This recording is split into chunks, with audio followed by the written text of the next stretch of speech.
This The conference will now be recorded. especially the app guide and everything. So yay, we're done! Aren't you excited? I'm excited. You guys put in a lot of work this time. So we're done. So we're just gonna wrap up. So I kind of told you we're gonna do, my slides aren't advancing. We're gonna do a little bit of review and then just, go over the last hot topic question because I think it's really important, but we won't have a collaboration after this because there's really no need. This is it. So we go through everything, and obviously we'll have ongoing calls if you would like that. So we don't really need to collaborate, on Thursday or anything like that. So, and then that's it. It's pretty self-explanatory. It's super easy. So yeah, we've gone through a lot, and this is the program palette if you don't remember. So I can't believe we accomplished all this. For me, it always goes by so fast. And for you, I'm sure it goes by super slow. But for me, I'm always like, wow, there's another one done. No way. So the program palette, so we've gone through the kickoff, the combo selling, goal setting, planning, coaching. We just finished working the plan last week, and now we're just wrapping it all up. So can you remember what RICH stands for? I told you if you had those old reference guides, you should have them out. Oh, yeah, you did tell me that, didn't you? And I don't because I've not been here this morning. Plus, it's probably written down in my notebook, which is in the bedroom. Yeah. Remember, it's the heart. Right. Here, I'll just leave it. I'll just let it go for you because I don't want to put you on the spot because you're the only one here. So RICH stands for the Developing Trusted Relationships Through Intentional Interactions, designed to build confidence through inspiring the person's heart.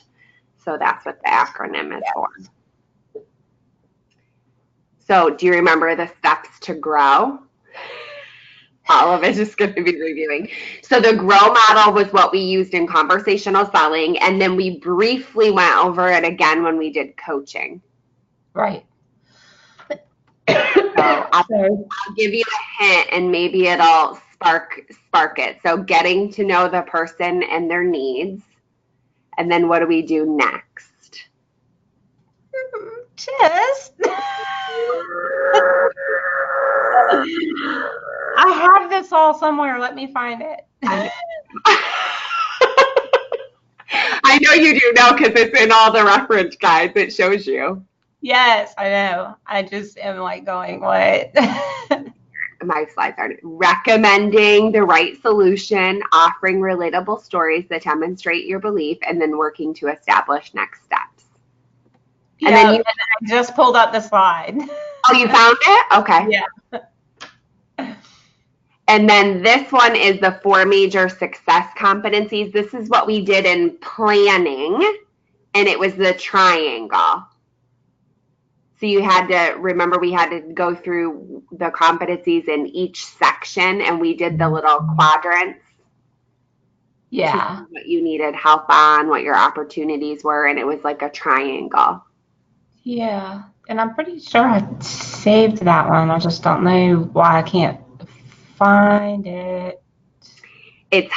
This is a really good hint, and this might help you. It's when we did planning, it's when we separated them into percentages, each section. Yeah.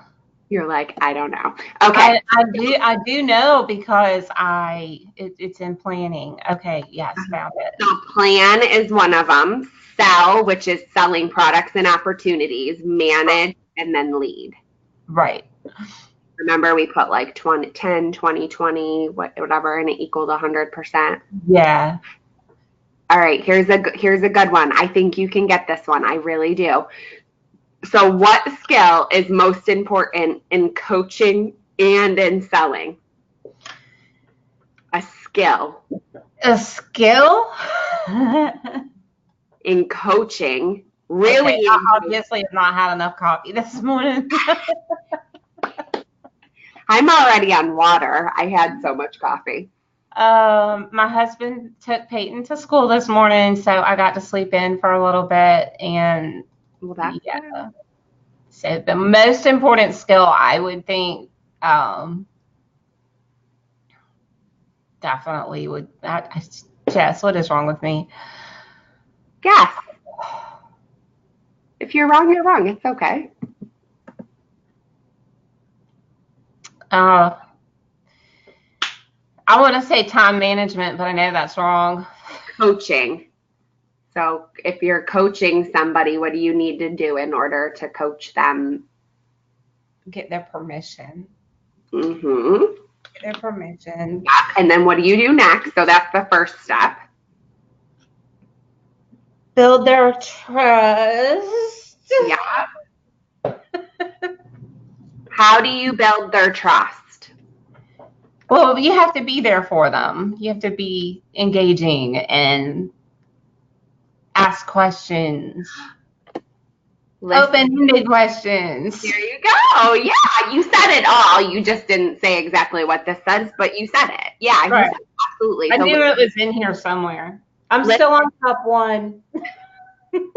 Listening and building the relationship, building trust by asking lots of questions and listening to what they need, right? Perfect. Right. You did it. Yay. Now, I know you know some of these, so you might not know them all. You might not remember them all, but I know you know some. So the letters in SMART represent what kind of goals? So remember, we asked ourselves these 5 things as we set goals. Are they, what's S stand for? Are they the goals? I'm trying to figure out why I don't have all my things in one folder. Nobody does. Some must have gone into a different. Nobody ever does. It's okay. Yeah. Some of them had to have gone into a different folder, like just on accident. Yeah. It happens. So guess. So what do you think S stands for? When you're setting goals, they have to be smart. Yep.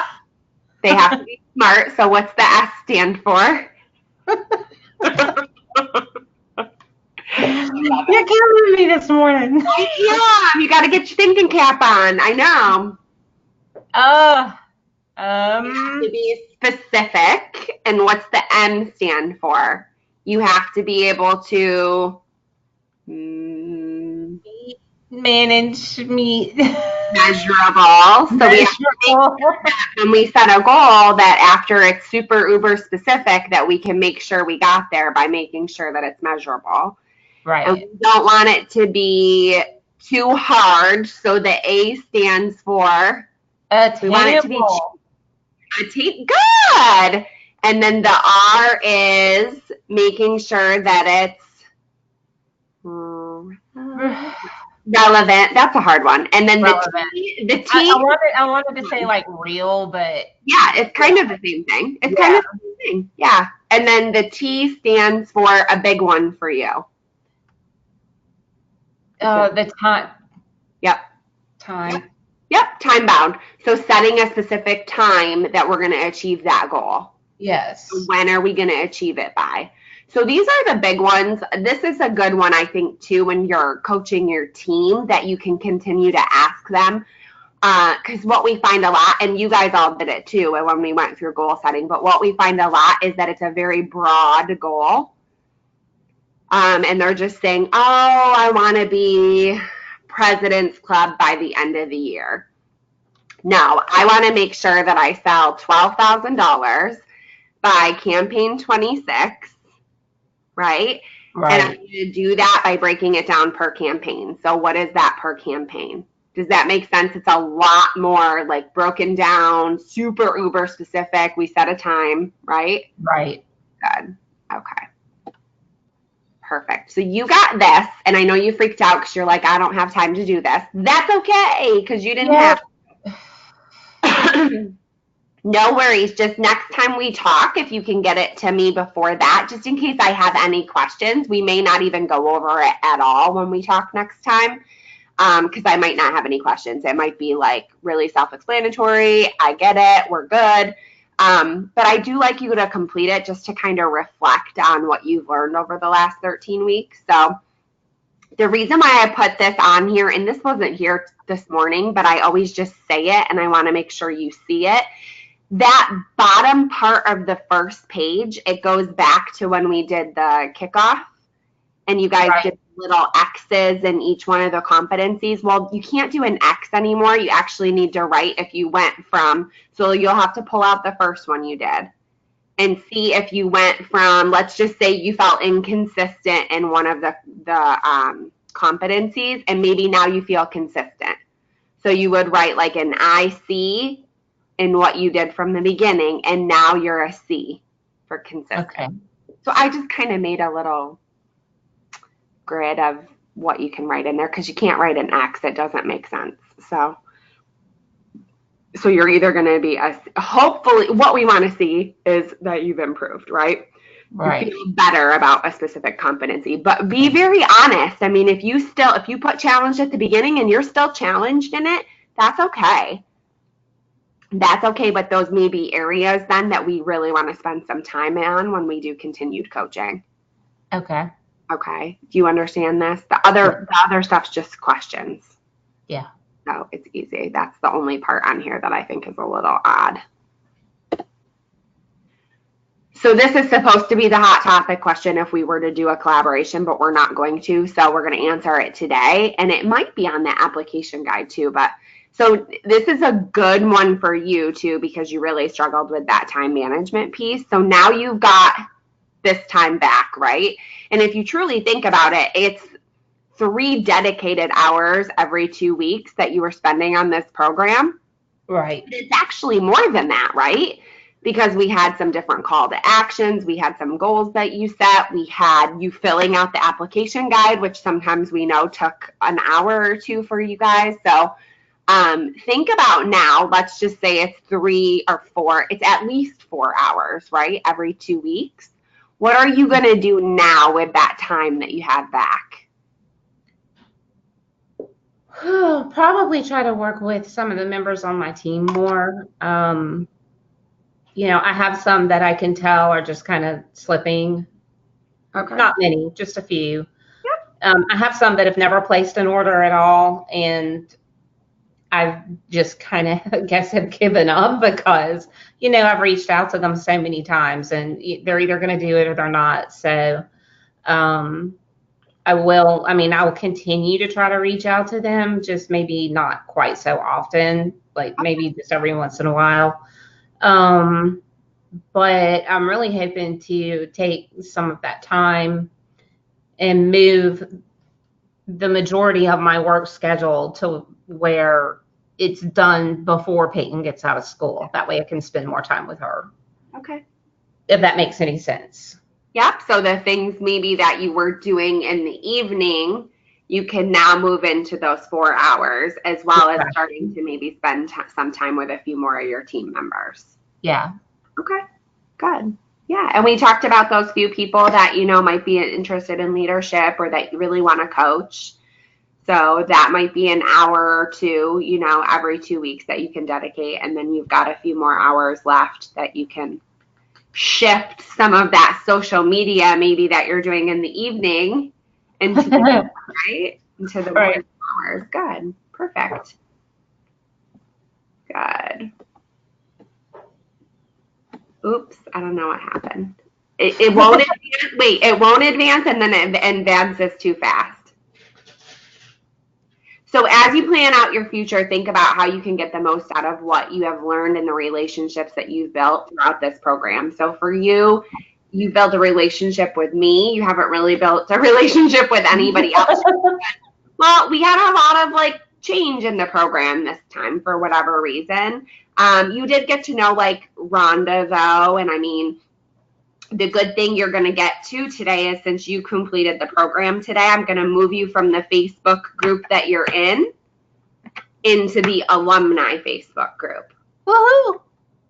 So a lot of things you'll see are repetitive. Like if I post it in one group, I post it to the other. But some of the stuff you're going to see is just for the alumni. So you may see some communication and things like that from me or with them, asking if somebody has a product, or it's a very small group. I think there's only 30 people in it. So I need to try to shift the people that are down in your area that completed the program with another coach, I need to try to put into that Facebook group too. So that's something that I have on my schedule to work on over the next couple weeks. But so you'll see it kind of get bigger. It's kind of in lieu of, you know, a leader Facebook group, or how we used to have like an old district manager Facebook page or a district page. Some of them are still out there, but you have a great community now of others who've been through the program. So it'll be nice. And it's very, like I said, it's very small. So it'll be good. So good. And then you saw the last slide. So yay! Yay! Congratulations! You did it, and you should be really proud of yourself. It really does take a lot of time and dedication. As you can see, a lot of people do not get through it because it's pretty intense. You know, a lot of time and dedication in order to get through this. So you should be really proud of yourself that you took the time for your business and for yourself to really go through this and, you know, hopefully learn and grow from what you've seen in the program. So that's kind of what it's designed for. And then, of course, feel free, any of the reference guides, application guides, anything that you have that you want to utilize with your team, you absolutely can. So you can use those materials with your team. That's what they're created for. That's why you have them, and I send them to you. So yeah, any questions, anything else? That's it. We're done. It's a wrap. Not that I can think of right now at the moment, but you know, I'll contact you if I do. Nope, it won't let me. You know, I have no problems asking questions. No, and that's good. You know, I'm here for you. I was trying to stop recording, but it won't let me. So let me just pause it.